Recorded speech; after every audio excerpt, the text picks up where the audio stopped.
2-4 institutes में घूम घूम के इंग्लिश का ट्यूशन भी लिया था और वहाँ पे भी कुछ क्लासेस लिए थे। तो मैंने पैम्पलेट डिज़ाइन किया और उसके ऊपर लिखवाया, इंग्लिश सिखाने वाले संस्थानों से सावधान। ये शायद भारत के इतिहास में पहली बार हुआ होगा कि किसी पति ने अपनी पत्नी को किसी बाउंसर से पिटवाया। तो एक समय ऐसा आया जब मेरे खिलाफ 4 FIR, संगीन धाराओं में FIR और करीबन 70 सिविल केसेस विभिन्न कोर्टों में फाइल किया गया।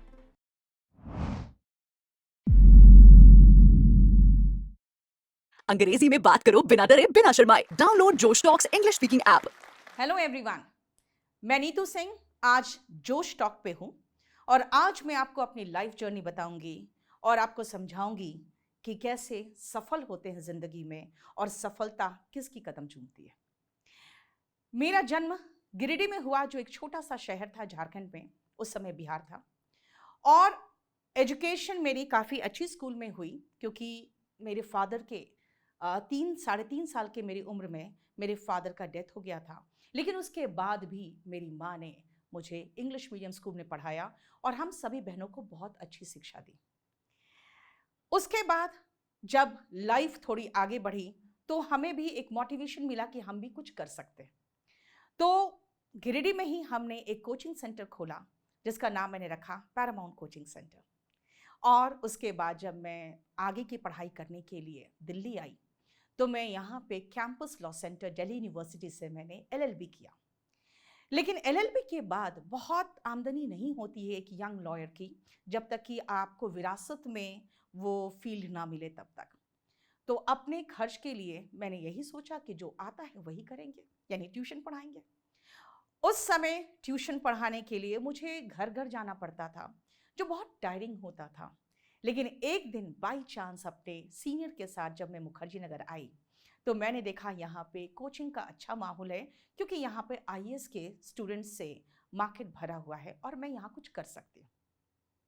मैंने शुरुआत कर दी पैरामाउंट कोचिंग सेंटर की। पैरामाउंट कोचिंग सेंटर जब मैंने खोला तो याद रखना बेटा, आपके पास अगर पूंजी नहीं हो तो आपका दिमाग आपका एडवर्टीजमेंट का काम कर सकता है। मैंने सोचा इन बच्चों के बीच में मैं इंग्लिश कैसे पढ़ाऊं, क्योंकि वही तो मुझे आता था अच्छे से। मैं इंग्लिश के इन्स एंड आउट्स जानती थी। और एक बात और याद रखना, अगर आपको किसी फील्ड में सक्सेसफुल होना है तो आपके उसके इन्स एंड आउट्स आपको जानने चाहिए। आप खड़े होके पूछ सकते हो, जो पूछना है पूछो, जहां से क्वेश्चन करना है करो। जब ये कॉन्फिडेंस आ जाएगा इसका मतलब है अपने फील्ड पे आप माहिर हो चुके हो। तो मैं अपने फील्ड में माहिर थी। मैं यहाँ के पर आके मैंने इंग्लिश सिखाना शुरू कर दिया। इंग्लिश सिखाने के लिए सबसे पहले मैंने सोचा कि पहले बच्चों को बुलाया कैसे जाए। तो मैं इसके पहले थोड़ा बहुत जब मैं LLB कर रही थी तो मैंने 2-4 इंस्टीट्यूट्स में घूम घूम के इंग्लिश का ट्यूशन भी लिया था और वहाँ पे भी कुछ क्लासेस दिए थे। आपको अपने कॉम्पिटिटर्स के लूप्स एंड होल्स पता होने चाहिए, और वो मुझे पता था। तो मैंने पैम्पलेट डिज़ाइन किया और उसके ऊपर लिखवाया, इंग्लिश सिखाने वाले संस्थानों से सावधान। मेरे पास पैसे तो थे नहीं। मैंने ऐसा कैच लाइन पकड़ा कि कम से कम वो पैम्पलेट लोग पढ़े, क्योंकि पैम्पलेट भी छपवाने के लिए मेरे पास पैसे नहीं थे। तो ऐसा उनका हेडिंग ही ऐसा था कि बच्चों ने उसे पढ़ा और पढ़ के कहे कि बिल्कुल सटीक बात है। मेरे पास बच्चे आना शुरू हो गए। लेकिन मैं बैठी थी मुखर्जी नगर में, और मुखर्जी नगर तो IAS का गढ़, जहां पे इंग्लिश सिर्फ कंपल्सरी इंग्लिश है, जिसमें हिंदी मीडियम वालों को पास होना रहता है। अदरवाइज इंग्लिश का कोई वैल्यू नहीं है IAS की फील्ड में। अब मैंने सोचा क्या करूं, तो फिर मैंने एक और एडवर्टीजमेंट तैयार किया, अगेन अनदर पैम्पलेट, और वो था IAS नहीं तो क्या आप इसके लिए तैयार हैं। और उसमें मैंने बहुत अच्छे से मेंशन कर दिया कि IAS में जो बच्चे आते हैं तैयारी करने और जो सेलेक्ट होते हैं, सेलेक्टेड स्टूडेंट्स का जो परसेंटेज होता है वो 0.25% होता है। और IAS में आप लोग के जो सब्जेक्ट्स होते हैं वो हिस्ट्री, ज्योग्राफी, पॉलिटी, ये सब होता है, जिसका अगर ट्यूशन भी आपको नहीं मिलता है। अगर आप ये पढ़ के अगर आप इंटरव्यू लेवल तक पहुंच भी जाओ तो भी अगर नहीं हुआ तो आपके पास अपनी कमाई करने के लिए ट्यूशन भी नहीं होता, क्योंकि ट्यूशन में भी जो स्कूल्स के बच्चे होते हैं वो मैथ्स और इंग्लिश पढ़ते हैं, मैक्सिमम साइंस पढ़ते हैं। अगेन ये भी बहुत हिट गया, लेकिन कुछ इंस्टीट्यूट्स वालों को ये आपत्ति थी कि ये जो नीतू सिंह है ये हमारे दुखती रग पर वार कर रही है। लेकिन मेरी नज़र सिर्फ और सिर्फ एक ही टारगेट पे थी, दैट वाज सक्सेस। इसी बीच मेरी मुलाकात मेरे हस्बैंड से हुई, क्योंकि मेरे पास पूंजी नहीं था, तो वो आरोहण नाम का एक इंस्टीट्यूट चला रहे थे। तो पैरामाउंट क्योंकि मुझे खोलना था और मेरे पास जगह भी नहीं था, पैसे भी नहीं थे, तो मैं ऐसे लोगों को संपर्क कर रही थी जिनके पास स्पेस अवेलेबल हो जहां पर मैं अपना भी क्लास चला सकूं। और क्योंकि उनका आरोहण 1 बजे तक खत्म हो जाता था और मैं कोर्ट से ही फ्री होती थी 1-1:30 बजे, और मेरी क्लास शाम को चलती थी, तो हम लोगों ने ये एक तरह का कमर्शियल एग्रीमेंट किया कि मॉर्निंग में आप और इवनिंग में मैं क्लास लूँगी। थोड़ी पास आए, परेशानी मैं भी उनकी समझी, वो भी बहुत परेशानी में थे, मैं भी परेशानी में थी। तो कई बार ऐसा होता है कि परेशानी में आप एक दूसरे के नज़दीक आते हैं। 2006 में हमारी शादी हो गई। 2006 में जब मैंने अपना स्ट्रगल आगे जारी रखा, तब तक वो आरोहण बंद कर चुके थे, क्योंकि ज्योग्राफी ऐसा सब्जेक्ट था जिसमें आईएएस के जो बच्चे आते हैं वो बहुत फेमस इंस्टीट्यूट्स जाते हैं। मेरा खर्चा पानी चल रहा था, क्योंकि स्पोकन हो, कभी कंपल्सरी हो, कुछ कुछ करके हमारा चल रहा था। तब तक क्या हुआ, कंपल्सरी इंग्लिश आईएएस में एक है इंग्लिश का पोर्शन जिसको पास करना होता है, तभी आपके पेपर चेक होते हैं। तो उसमें काफ़ी बच्चे फेल कर रहे थे, और वो लोग जब मेरे पास आए तो उन्हें वो क्वालिटी मिला जो उन्हें चाहिए था पास होने के लिए। तो इस तरह से मेरे पास बच्चों की संख्या काफ़ी अच्छी खासी हो गई। हालांकि आईएएस के सब्जेक्ट के को देखते हुए मेरा फ़ी कुछ भी नहीं था, और मैं ज़्यादा फ़ी ले भी नहीं सकती थी, क्योंकि वो सिर्फ एक छोटा सा पेपर था। लाइफ चलती रही। 2009 तक धीरे धीरे मैंने देखा कि आईएएस के अलावा इंग्लिश का वैल्यू ज़्यादा कहाँ है। तो मैंने देखा कि एसएससी के फील्ड में, बैंक पीओ में इंग्लिश का वैल्यू ज़्यादा है, और अगर मैं इसको साथ में लेके चलूँ तो आगे चल के हमारा ज़्यादा बेहतर फ्यूचर हो सकता है रादर दैन कंपल्सरी इंग्लिश। और मैं एसएससी, बैंक पीओ, सीपीओ वगैरह पढ़ाना शुरू कर दिया मैंने। 2009 तक अपने क्वालिटी के बल पर हम दिल्ली, हरियाणा, राजस्थान, यहाँ के बच्चे आना शुरू कर दिए थे दिल्ली पढ़ने के लिए, और हम उनके बीच में काफ़ी फेमस होने लगे थे। लेकिन तब तक क्या हुआ, पैरामाउंट नाम का फर्जीवाड़ा शुरू हो गया। कहीं हरियाणा में द पैरामाउंट, कहीं रोहतक में न्यू पैरामाउंट, ऐसे करके सेंटर्स खुलने लगे जहाँ पे वो कहने लगे कि ये नीतू सिंह का इंस्टीट्यूट है। उसके बाद क्या हुआ, मैंने सोचा कि इसको ख़त्म करने का तरीका क्या है। तो मैंने जब लॉयर से बात किया तो उनका कहना था कि आप प्राइवेट लिमिटेड कंपनी बना दीजिए, फिर आप केस कर सकते हो अगर कोई ऐसा फर्जीवाड़ा करेगा तो। मैंने प्राइवेट लिमिटेड कंपनी बनाने के लिए एक लॉ फर्म को कांटेक्ट किया, तो उनका कहना था कि प्राइवेट लिमिटेड कंपनी बनाने के लिए आपको 2 डायरेक्टर्स चाहिए, और 2 डायरेक्टर्स के बिना प्राइवेट लिमिटेड कंपनी नहीं बन सकता था। तो शादी के बाद एक महिला अपने हस्बैंड पे भरोसा करती है। मैंने भी वही किया, मैंने अपने हस्बैंड पे भरोसा किया और प्राइवेट लिमिटेड कंपनी मैंने बनाई, जिसमें मैं और मेरे हस्बैंड दोनों इक्वल पार्टनर्स थे।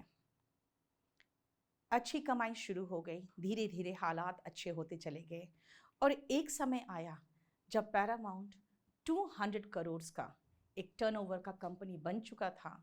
मैं अपना 100% पैरामाउंट को दे रही थी, लेकिन मैंने एक चीज़ महसूस किया कि हस्बैंड के रूप में वो मुझे कुछ नहीं दे रहे थे, जो मैं एक्सपेक्ट भी नहीं कर रही थी, क्योंकि मैंने काम में अपने आप को मैंने डुबा दिया था। लेकिन जब वो घर की जिम्मेदारियों से भी भागने लगे, मेरा सिर्फ एक छोटा सा रिक्वेस्ट था उनसे कि अगर आपको मैनेजमेंट में मन नहीं लगता, मैनेजमेंट में आपका कोई इंटरेस्ट नहीं है, तो कम से कम घर में बेटे को समय दीजिए। क्योंकि बेटा इतना छोटा था, 2008 की बात मैं बता रही हूँ आपको, कि मैं चाहती थी कि वो बेटे को का साथ दें और जब तक वो 2-4 साल का ना हो जाए कि अपने से बता सके कि उनके साथ कहीं कोई किसी ने गलत व्यवहार तो नहीं किया, मेड या सर्वेंट ने, तब तक उसके साथ कोई रहे ताकि बच्चा सुरक्षित रहे। लेकिन उसमें भी उनकी कोई सहायता नहीं थी। वो ज्योग्राफिस्ट होने की वजह से उनका कहना था कि मैं वर्ल्ड देखना चाहता हूँ। मैं बड़े-बड़े जो माउंटेन्स है, जो हाईएस्ट पीक्स है 7 कॉन्टिनेंट का, वो मैं चढ़ना चाहता हूँ। सारी कमाई जो पैरामाउंट की थी 2010 से 11-12 में, वो वहीं जाती रही। हर साल 1 से 1.5 करोड़ रुपया में एक-एक पीक्स चढ़े जा रहे थे। फिर भी मैं चुप थी क्योंकि मेरा सिर्फ एक ही लक्ष्य था कि मैं पैरामाउंट को पीक पर ले जाऊं, जहां पर उसे होना चाहिए, क्योंकि मैं जानती थी कि मैं क्या दे रही हूं क्वालिटी और बाकी क्वालिटी बाजार में क्या है। इसीलिए बच्चे भी हमारी क्वालिटी देखकर भारत में के दूर दूर के कोने से दिल्ली आ रहे थे पढ़ने के लिए। लेकिन जब उनका कोई साथ नहीं मिल रहा था तो मैं थोड़ी परेशान थी। इसी बीच मैंने पैरामाउंट रीडर पब्लिकेशन बनाया, जिसमें मैंने पहली किताब लिखी थी फ्रॉम प्लिंथ टू पैरामाउंट, जिसमें इंग्लिश को मैंने बेसिक से लेकर एडवांस लेवल तक, और वो एग्जाम ओरिएंटेड बुक थी और वो गजब का सक्सेसफुल हुआ। एक टाइम पे अमेजॉन पे वो ट्रेंडिंग पे था, नंबर 1 मतलब बेस्ट सेलर था वो। और मेरी किताब दूर दराज पूरे भारतवर्ष में फैल गया और उसने मुझे बहुत कामयाबी दिलाई। लेकिन धीरे धीरे जब पैरामाउंट रीडर पब्लिकेशन आगे बढ़ने लगा तो मैंने उसे 1% कंपनी में तब्दील कर दिया और उसे पैरामाउंट कोचिंग सेंटर से वो बिल्कुल अलग था, क्योंकि वो पब्लिकेशन था और पैरामाउंट कोचिंग सेंटर कोचिंग था। लेकिन मेरे हस्बैंड को फिर ये ऑब्जेक्शन हुआ कि आपने पैरामाउंट रीडर पब्लिकेशन में मुझे 50% पार्टनर नहीं बनाया। तब तक मेरी आंखें खुल गई थी कि इनसे मुझे कोई सहयोग नहीं मिल रहा है, तो मैं हर कंपनी में इन्हें क्यों इन्वॉल्व करूं, क्योंकि इनका इन्वॉल्वमेंट काम में नहीं है लेकिन बाकी चीज़ों में बहुत गलत हस्तक्षेप था, क्योंकि इनके गांव के, इनके रिलेटिव्स, इनके फ्रेंड्स हर सेंटर पे आ जाते थे और वो उन्हें ऐसे ही नौकरी देने लगते थे बिना उनके काबिलियत या एफिशिएंसी को परखे कि क्या वो कोचिंग सेंटर में, इंस्टीट्यूट में काम करने के लायक है। सिर्फ रिश्तेदारी, प्यार मोहब्बत में सभी को नौकरी बांटना, ये आपके बिजनेस के लिए घातक होता है, ये जान के रखिए अच्छे से। तो मेरे लिए भी काम करना थोड़ा मुश्किल होता जा रहा था, क्योंकि मुझे एफिशिएंट लोगों की टीम नहीं मिल रही थी और मैं जिन लोगों को मैं अपॉइंट करती थी तो उनको ऐसा फीलिंग आता था जैसे ये नीतू सिंह का आदमी है और ये मेरा आदमी है। ये अपना अपना ये जो फीलिंग आएगा जिस दिन, उस दिन आपकी कंपनी सफ़र करेगी। इसीलिए मैं हूं या आप हो, काम सिर्फ होना चाहिए कंपनी के वेलफेयर के लिए। ये भी बहुत बड़ा मूल मंत्र है आपकी सफलता के लिए। लेकिन कुछ सालों में मुझे एहसास होने लगा कि ये जो लोग सेंटर्स पे बैठे हैं ये घोटाला कर रहे हैं और ये रसीद कट के कहीं और जा रहा है, पैसे कहीं और जा रहे हैं, जो कंपनी के लिए बहुत घातक है, क्योंकि कंपनी का पैसा कंपनी में होना चाहिए, इंडिविजुअल के पास नहीं जाना चाहिए। मुझे शक हुआ और इसी शक पे मैंने सोचा कि जो दिल्ली का सेंटर है, क्योंकि ये कंप्लेन आपके पटना सेंटर बाकी जगह से, मतलब बाहर आउटसाइड दिल्ली से काफ़ी आ रहा था, चाहे वो रोहतक हो, पानीपत हो, पटना हो, इन सब सेंटर्स से काफ़ी कंप्लेंट्स थे। तो मैंने सोचा कि चलो दिल्ली में ही जहाँ पे ये कंप्लेंट सबसे ज़्यादा है, मैं जाके देखती हूँ। और आपको मैं बताती हूँ, ये शायद भारत के इतिहास में पहली बार हुआ होगा कि किसी पति ने अपनी पत्नी को किसी बाउंसर से पिटवाया है। वहाँ पे कैमरा ऑफ कर दिया गया था, लेकिन उसके पहले ही, क्योंकि मुझे इन सब फर्जीवाड़ा का पता चल चुका था, तो मैंने कैमरा का कनेक्शन डायरेक्ट करवा दिया था ताकि उनको पता ना चले कि ये सब कुछ रिकॉर्ड हो रहा है। और जब मैं वहाँ पहुँची हूँ, उसके पहले ही वहाँ पे एक लेडी बाउंसर को बिठा दिया गया था, जो एक पर्टिकुलर जाति की थी। मैं तो उस लेडी को पहचानती भी नहीं थी, और तो उनका कास्ट क्या पहचानूंगी मैं। तो उसे बिठा दिया गया था। उसने पहले मुझे वहाँ पे मेरे इंस्टीट्यूट पे, जिसको मैंने बनाया था, वहाँ पे उसने मुझे पीटा, और बहुत बुरी तरह से पीटा। और फिर उसने जाके वसंत विहार पुलिस स्टेशन में ये कंप्लेन किया कि ये नीतू सिंह ने मुझे जाति सूचक शब्द कहा है, और उसने पूरी कोशिश की कि ST/SC मामले के तहत केस दर्ज कराया जाए। मेरे कंप्लेंट पे भी पुलिस वहाँ पहुंची और कैमरा का वो रिकॉर्डिंग निकाल के ले गई, और पता नहीं कैसे बाय चांस वो मीडिया में वो लीक हो गया। आज भी आप देखोगे तो कुछ चैनल्स के में वो वीडियो पड़ा हुआ है।